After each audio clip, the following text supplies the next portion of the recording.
I want you to do something for just a second. Like, Mm. wherever you are right now, whether you're commuting or walking the dog or maybe just sitting at your desk, I want you to pause and take a mental inventory of the people in your life. Yeah, literally visualize pulling out your phone and, scrolling through your contacts. Exactly. You're passing your colleagues, your college buddies, family members, your partner. So got them in your head. Hmm. Okay, now I want you to ask yourself this question. How many of those people would you trust with absolutely everything you own? It is a uniquely heavy question, isn't it? Because the moment you really hold it up to the light, well, that mental room full of people usually empties out at a terrifying speed. You start putting conditions on everyone. Oh, it empties out instantly. Mm. Because we aren't just talking about trusting someone to, I don't know, water your plants while you're on vacation. Right, or pick you up from the airport. Yeah. We are talking about the kind of trust where you hand over the keys to your entire existence without a second thought. Which is incredibly rare. So rare. And that deeply uncomfortable mental exercise you just did, that visceral realization of how small your circle of absolute trust actually is, well, that is exactly what we are dissecting today. Right, because our source text for this deep dive is this translated essay by an author named Shuafeng. It was published in March of 2024. And the title is pretty striking, right? It is. The title itself functions as a complete thesis statement. It's called A Beautiful Life is Composed of People Whom You Trust. It's a brief text, but man, it is incredibly dense. I mean, it doesn't just ask us to reconsider our relationships. It basically asks us to completely dismantle the way we measure a successful human life. Dismantle is really the perfect word there. It is, right, because Lifeng is taking every single traditional marker of success that modern society trains us to relentlessly pursue, like wealth, power, fame, status, and he just throws them out the window. He argues they are entirely irrelevant to human happiness, which is a massive claim. A huge claim. He replaces all of that with a single, radical, and highly specific metric. And our mission today is to unpack this philosophy. We want to figure out why our modern pursuit of security might actually be the very thing making us so profoundly insecure. And to do that, we really need to look at the psychological machinery behind his arguments, because this isn't just some poetic essay about the power of friendship, Yeah. It is a surgical critique of the human ego. Right. It attacks our survival instincts and what it actually takes to feel safe in the world. Okay, let's unpack this. I want to start with the core premise of the text, which is an uncompromising binary. Yeah, he establishes what we can call the 100 versus 0 rule. Exactly. He writes that if you have 100 people you can completely trust, your life is the most beautiful. And that holds true regardless of whether you are rich, powerful, or famous. But on the flip side, if you don't have a single person worthy of complete trust, your life is the most pitiful. And that's no matter how much wealth or power you've accumulated. What he is doing here is neutralizing our entire physical environment. So the money in your bank account, the title on your business card, none of it factors into the equation of a beautiful life. Right. The only currency that dictates the quality of your existence is this highly specific definition of complete trust. And complete trust is one of those phrases that, it sounds lovely on a greeting card. But Wolfgang defines it with zero ambiguity, and frankly, it is terrifying. It really is. He lists 4 specific criteria. First, you are willing to entrust your life to them. Wow. Okay. Second, you are willing to take on any responsibility and obligation for them. Third, you are willing to hand over your wealth to them without any doubt. And fourth, you're willing to share your innermost secrets without fear of being harmed. It is just a staggering standard. Look at those 4 pillars: your physical life, your future obligations, your material wealth, and your deepest psychological vulnerabilities. He is describing a state of total, absolute surrender. You are essentially removing every single defensive mechanism you possess. Yeah. But, I have to push back on how realistic this is. Yeah, it's a lot to ask of anyone. The wealth and secrets parts are hard enough. Yeah. But taking on any responsibility and obligation for someone else, that is an impossibly high bar. It goes against a lot of our basic instincts. Right, like if one of my closest friends incurs a massive life-ruining debt or makes a catastrophic mistake, am I willing to just absorb that? I would like to think I am a good friend, but realistically, self-preservation kicks in. Of course it does. That's natural. My nervous system immediately says, absolutely not, protect yourself. What's fascinating here is how the author entirely shifts the locus of value away from that exact instinct. That instinct of self-preservation. In most modern frameworks, security is something you build externally to protect yourself from others. You build a wall of money, a wall of status, a wall of legal contracts. Exactly. But Zuefeng is arguing that true security, and therefore a truly beautiful life, can only be built internally. It has to happen through relational surrender. That actually reminds me of an analogy I was thinking about while reading this. Relying on wealth and status to feel safe from betrayal is essentially like trying to cure a severe food allergy by putting on a medieval suit of armor. Oh, I like that. Right? It is an external defense for an internal reaction. You can live in a massive mansion with triple locked doors and a team of security guards. Outwardly, that looks like success. But those locks don't actually tell your nervous system you are safe? No, they act as a constant physical reminder to your brain that you are under siege. It is an expensive prison. That analogy perfectly captures the mechanism at play here.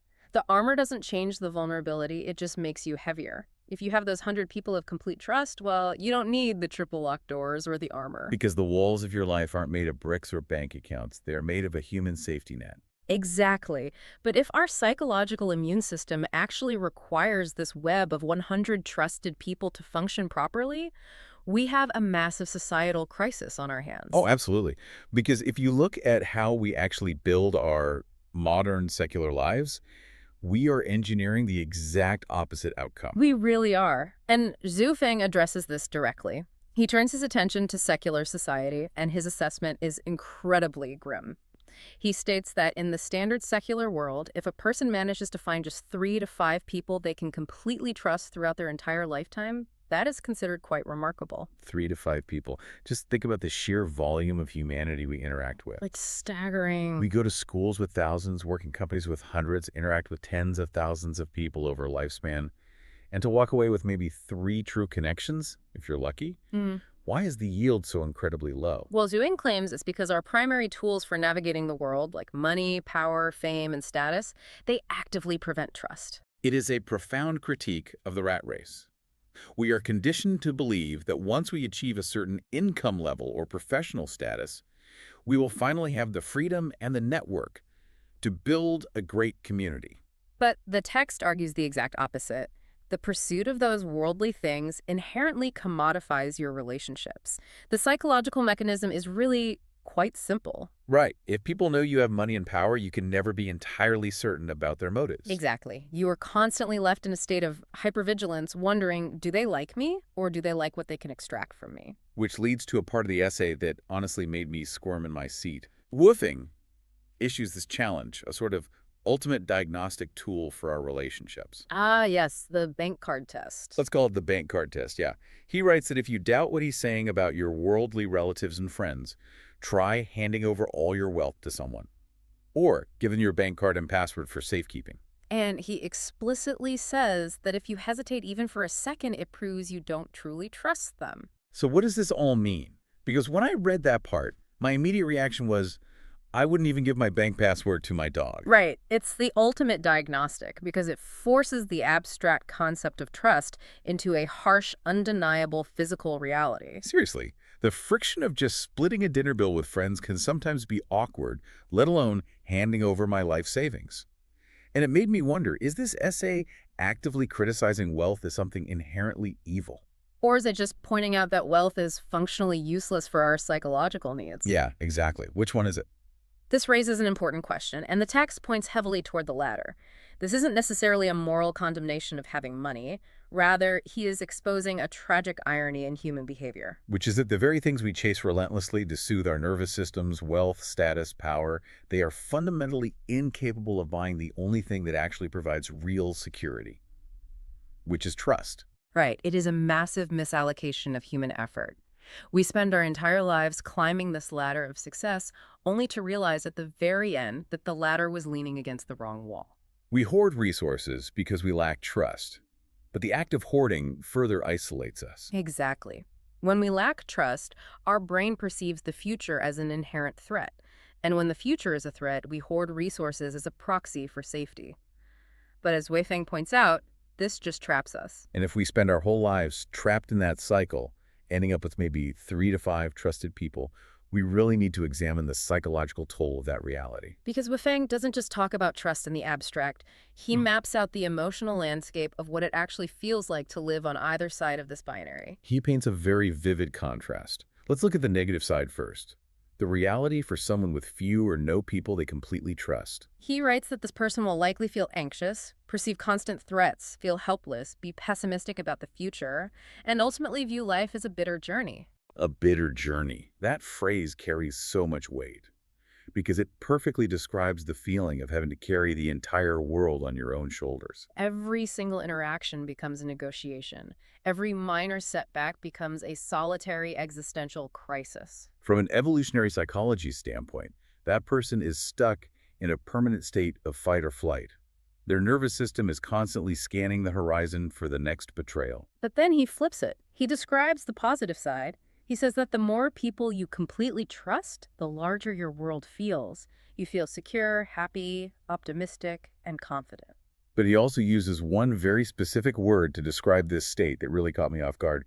He says you become romantic. Yes, that word is crucial to his entire philosophical framework. Here's where it gets really interesting, because when I first read romantic, my initial theory was just that, oh, you have a lot of friends, so you have more people to share beautiful sunsets and nice dinners with. Right, but that feels way too simple. It does. We usually reserve the word romantic for couples or poetry. It has to be deeper than just having a big social circle.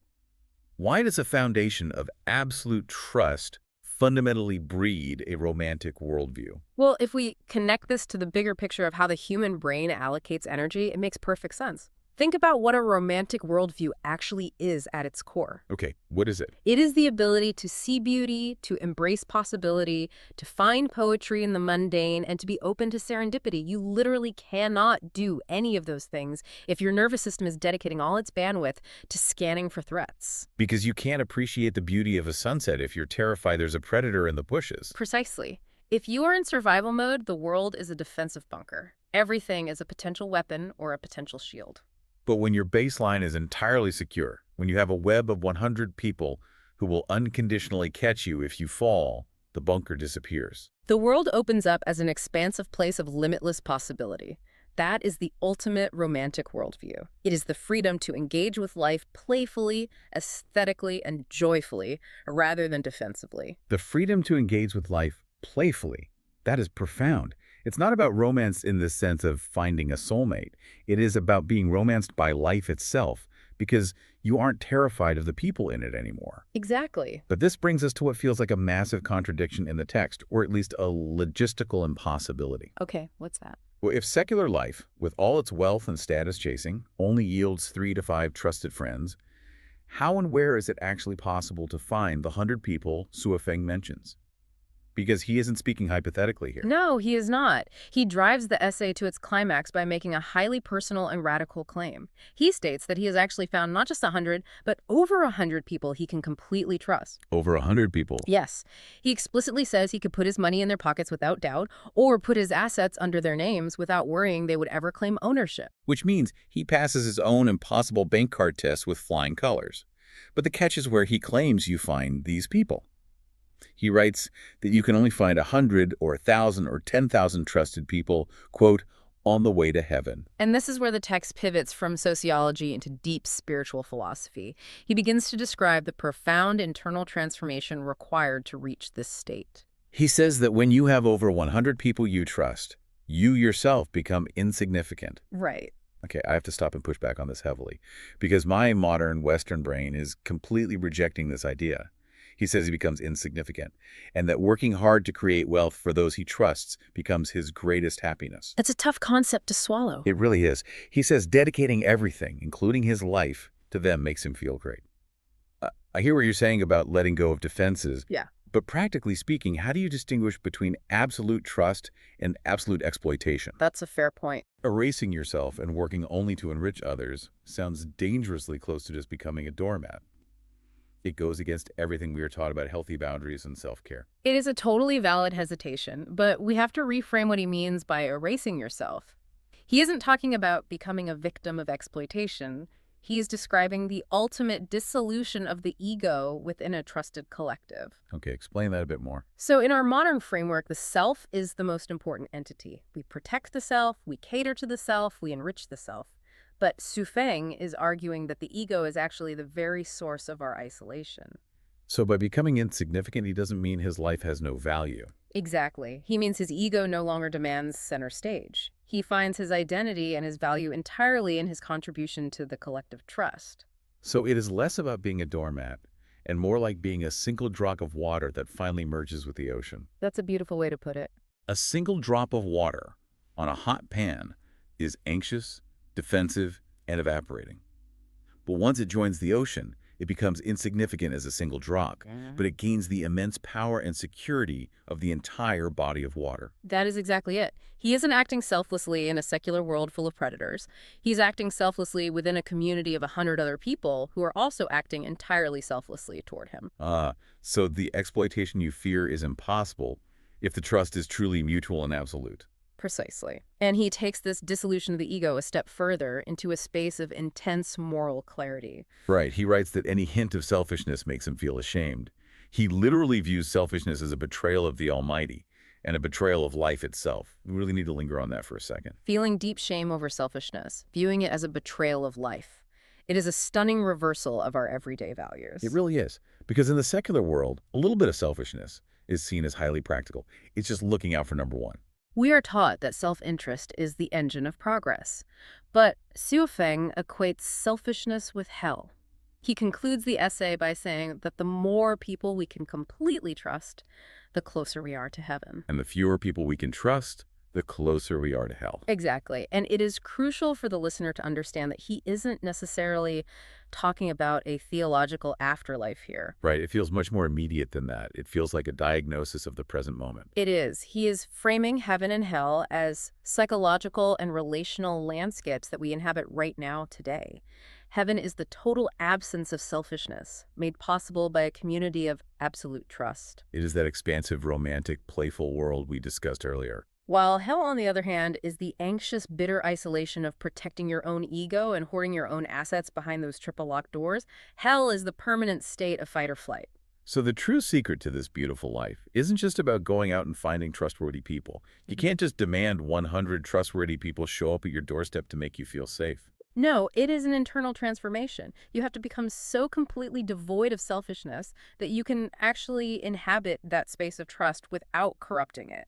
You have to be the drop of water willing to join the ocean. Precisely. The essay is brilliant because it pulls a bait and switch on the reader. It starts out sounding like a test you administer to other people, can I trust you with my bank card?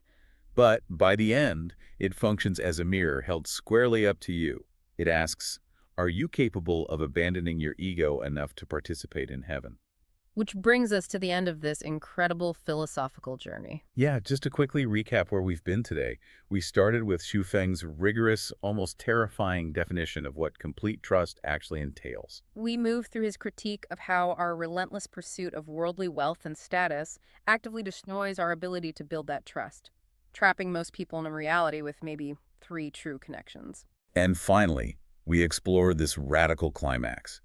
The idea that shedding our own selfishness and dissolving the ego is the only mechanism that allows us to build a heavenly romantic life surrounded by hundreds of trusted souls. And the reason this matters, the reason this incredibly brief essay is so vital for anyone listening to digest, is because it offers a fundamental, sobering reevaluation of what we spend our fleeting days on Earth striving for. It demands that we ask ourselves, are we spending our finite energy building a thicker, heavier suit of armor, or are we spending it building trust? Are we chasing things that force our nervous systems to be suspicious of the world, or are we cultivating things that allow us to view the world romantically? It completely upends the currency we think is valuable. It absolutely does. It leaves you looking at your own life through a completely different lens. And it leaves us with one final, undeniable challenge for you to mull over. A big one. Throughout this entire deep dive, you have probably been thinking about who you would trust with your bank password. You have been looking outward, measuring the people in your life, your friends, your family, against Sui Feng's impossible bar. But let's flip the script. Based on how you live your life right now, based on your level of selflessness and the way you treat the people around you, how many people in this world would hand you their bank password without a single second of hesitation? Are you someone else's definition of complete trust?